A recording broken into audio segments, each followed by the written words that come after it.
I don't understand. You're saying I owe you something? I've never seen you before in my life. Your life is precisely the issue, Sarah Whitmore, though owe is not the correct term. The word you seek is inherited. You have inherited a debt. Inherited? From who? My parents are both alive, and their finances are... Not currency, not property. A debt far older and far more binding. The year was 1687. Your ancestor, Eleanor Ashford, committed murder in the village of Thornwick. That's over 300 years ago. You can't possibly expect me to be responsible for something that happened before my great-great-great, however many greats-grandmother was even... 12 generations. And yes, I can. I do. The universe keeps account, Sarah. Energy cannot be destroyed, only transferred. The same applies to debts of this nature. This is insane. I'm a geneticist, not a time traveler or whatever you think I am. I work in a lab. I sequence DNA. I don't murder people, and I certainly don't pay for crimes I didn't commit. Yet you carry the weight of it. Have you never wondered about your dreams? The woman in the gray dress standing over the well? How do you... The taste of bitter almonds that appears in your mouth when you lie. The way your hands trembled on the anniversary of March 17th, though you never knew why. Stop it. Those are just coincidences. Anxiety. My therapist says... Your therapist does not have access to the ledger. I do. Eleanor Ashford poisoned a man named Thomas Wardell. Arsenic in his evening wine.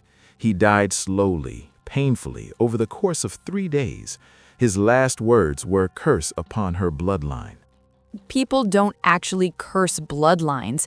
That's medieval superstition. You are a scientist. You understand heredity. Memory is stored not only in the mind, but in the body itself. Trauma embeds in DNA, passes through generations. You carry Eleanor's guilt in your very cells. Even if I believed you, which I don't, what exactly do you expect me to do about it? I can't undo a murder from the 17th century. No, but you can balance the scales. The debt must be paid. A life for a life. You want me to die for something someone else did 300 years ago? I want nothing. I merely collect what is owed. The universe demands equilibrium. You may choose how the debt is satisfied, but satisfied it must be. This is blackmail, extortion. You can't just show up and tell someone they have to die because of some ancestor they never met. I am not bargaining with you, Sarah. I am informing you. The debt exists. It will be collected tonight. Tonight? You're giving me, what, a few hours to accept that I have to kill myself? Or find an alternative payment.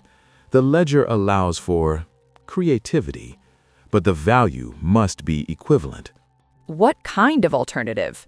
That is for you to propose. I merely assess whether the offering satisfies the debt. Okay, let me think. Money? I have savings, investments. I could liquidate everything and donate it to... Currency holds no weight in these calculations. Then what? What could possibly equal a human life? Another human life, or something of comparable metaphysical value. Time, perhaps. Potential. The future itself can be currency. You're talking in riddles. Just tell me what you want. I want nothing. The universe wants balance. Eleanor took a life. That life had potential. Children unborn, discoveries unmade, love ungiven. Thomas Wardell's death created a void. Your existence is built upon that void. But I didn't create it. I didn't ask to be born into this bloodline. And Thomas Wardell did not ask to be poisoned. Yet, here we are. There has to be another way. What if I devoted my life to saving others? I'm a researcher. I could focus on curing diseases, preventing deaths. Wouldn't that balance things out? Noble, but insufficient. The debt is specific. Eleanor's choice created a singular absence. Your good intentions cannot fill it. Then I'm supposed to just, what? Walk off a bridge? Take some pills? How am I supposed to do this? I will assist, if you choose. It can be painless, instantaneous. You would simply cease, and the debt would be cleared. And if I refuse? The debt does not disappear. It transfers to your children, if you have them, or will have them. The universe is patient. I don't have children. Not yet, but you will. A daughter, born in approximately 14 months. She will carry this debt if you do not resolve it. How could you possibly know that? The ledger shows all threads, Sarah. Past, present, future. Your daughter will be named Grace. She will have your eyes and your stubbornness. And if you pass this debt to her, she will face the same choice at age 34. You're lying. You're trying to manipulate me. I have no need for manipulation. I simply collect. But you asked about alternatives, and I am showing you the consequence of refusal. Your daughter will stand where you stand now, speaking with the collector, learning that her mother chose to save herself and doom her instead. That's not fair. None of this is fair. Fairness is a human concept. The universe operates on balance, not justice. Wait, you said Eleanor murdered Thomas Wardell. But what if she didn't? What if she was innocent? Have you considered that?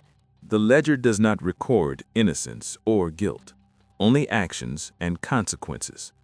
Eleanor administered the poison. That is documented. But why? What was her motive? No one poisons someone without reason. The why is irrelevant to the debt. It's relevant to me. If I'm supposed to die for this, I deserve to know the whole story. Very well. Eleanor Ashford was a midwife. Thomas Wardell was a magistrate.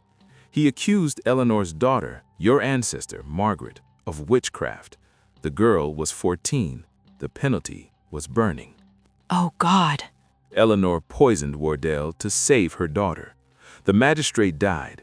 The accusation died with him. Margaret lived. So Eleanor was protecting her child. She was saving an innocent girl from being murdered by the state. That's not murder, that's self-defense. The universe does not weigh intentions, Sarah, only outcomes. A life was taken. A debt was born. Then your universe is broken. If it can't tell the difference between killing to save and killing to destroy, then it's not about balance at all. It's about blind, mechanical cruelty. You are angry. Of course I'm angry. You're telling me I have to die because my ancestor made an impossible choice. Eleanor saved her daughter. She saved my entire bloodline. Without her, I wouldn't exist. And you're calling that a debt? Yes. Then I reject your debt. I reject your ledger. I reject all of it. Rejection changes nothing. The debt remains. Fine. Then take me. Right now. If the universe is so desperate for balance, let it have me. But know this. You're not collecting a debt. You're perpetuating the same injustice that created it. You're no different than Thomas Wardell, punishing the innocent to satisfy some twisted sense of order. You misunderstand my nature, Sarah. I do not judge. I do not punish. I simply maintain the accounts. Then you're worse than Wardell. At least he believed he was doing the right thing. You don't even pretend to care about right or wrong. Caring would compromise my function. Your function is monstrous. Perhaps, but it is necessary. Without collectors, the universe would collapse into chaos. Every action would spawn infinite consequences with no resolution. We are the structure that prevents entropy. You're the structure that punishes victims and calls it justice. And yet, you still live. You still breathe. The debt remains unpaid. Why do you hesitate, Sarah? If you truly believe I am wrong, why not simply refuse and accept the consequences?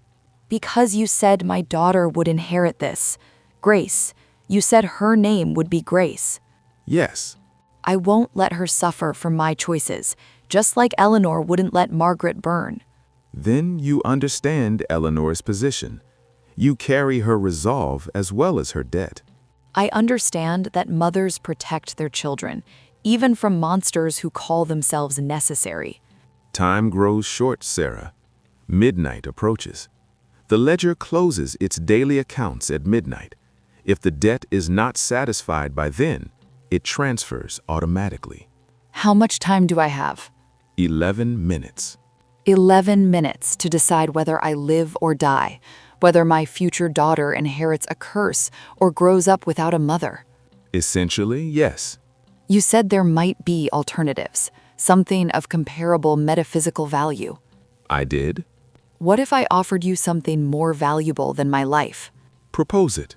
I offer you my potential, everything I could ever become, every discovery I might make, every life I might save through my research, every moment of joy I might experience, all of it. I offer you my future. You would exist, but without purpose? Without forward progression? No, I would exist, but I would become like you, a collector. That is unexpected. You said the universe needs collectors to prevent chaos. You implied there aren't enough of you. Take me, train me, let me join whatever it is you are. I'll spend eternity collecting debts, maintaining balance, doing whatever it is you do. That has to be worth more than one human life. You do not understand what you are offering. Collectors are not human. We do not feel, do not dream, do not love. You would sacrifice everything that makes you Sarah Whitmore. And in exchange, Grace would be free. She'd grow up without this hanging over her. Isn't that worth it? You would do this? Surrender your humanity to save a child who does not yet exist? Eleanor poisoned a man to save Margaret. I can do this to save Grace. It's the same choice, isn't it? The same debt, passed down through generations. But this time, I end it. The ledger has never recorded such an exchange. I must calculate the equivalence. How long will that take? Moment. The mathematics are complex. Your future contains variables, probability trees, quantum uncertainties. To become a collector would collapse all of those possibilities into a single eternal function. Is it enough? Does it balance the scales? Yes, the value is sufficient, more than sufficient. By surrendering your potential, you would provide the universe with millennia of service. The debt would be satisfied. Grace would be free. Then I accept. Tell me what I have to do. Sarah, you must understand, there is no returning from this. Once you become a collector, your memories will fade, your emotions will cease. You will remember that you were human, but you will not remember what it felt like. You will be aware of what you sacrifice, but you will be incapable of regret. Will I remember why I made this choice? Yes, that much remains. You will know you did this for Grace, for Eleanor, for Margaret, for all the daughters to come. Then I'm ready. Place your hand upon mine. It's cold. Your skin is so cold. The transformation begins. Sarah Whitmore, you are released from the debt. Your bloodline is released from the debt. Eleanor Ashford's debt is satisfied. The ledger is balanced. I can feel it. Something's changing. My thoughts are different, clearer, emptier. Your humanity is dissolving. The process cannot be stopped now. I don't feel afraid anymore. I don't feel anything. Is this what you experience? This vast, hollow clarity? Yes, this is what we are. I can see it now. The ledger. All the debts, stretching across time and space. So many unbalanced accounts. You are becoming. Soon you will be one of us, a collector. Your first assignment is already appearing in your awareness. I see it. A man in Tokyo. He inherited a debt from 1823. I must go to him. I must collect. You understand your function now. Yes, I understand. But there's something I need to know before I'm completely gone. Was there really going to be a daughter? Was Grace real? Yes, she was real. She will be born to another now. Your colleague, Catherine, will meet someone next month. They will have a daughter. They will name her Grace. She will have your colleague's eyes, but she will have your stubbornness. But she won't have the debt. No, because of you, she will never know the burden you carried. She will live freely. Then it was worth it. Even now, as I forget what worth means, I know it was worth it. You are almost complete. The transformation is nearly finished. Soon, you will be Collector 4721. Your designation is being recorded in the ledger. I have one last question, as Sarah, before she disappears entirely. Ask. Did you know, when you came to me tonight, did you already know I would choose this, that I would find this alternative? The ledger shows probabilities, not certainties. But yes, I calculated a 67% chance you would choose transformation over death or transference. Your psychological profile matched Eleanor's. Strong protective instincts, creative problem-solving under pressure, willingness to sacrifice for others. So you guided me here, to this choice. I presented options. You selected your path. Why? Why help me find an alternative at all? You said you don't care, that you don't feel, so why give me a way out?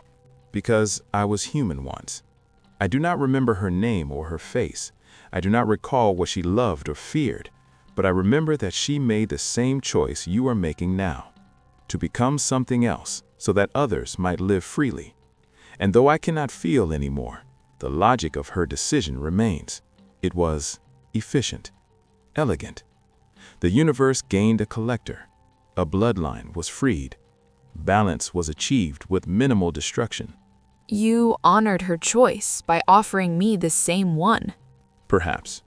Or perhaps I merely calculated that the universe requires more collectors, and you were an optimal candidate.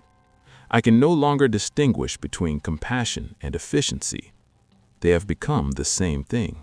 I understand now. I'm starting to feel it too. The separation between feeling and function, they're blurring together.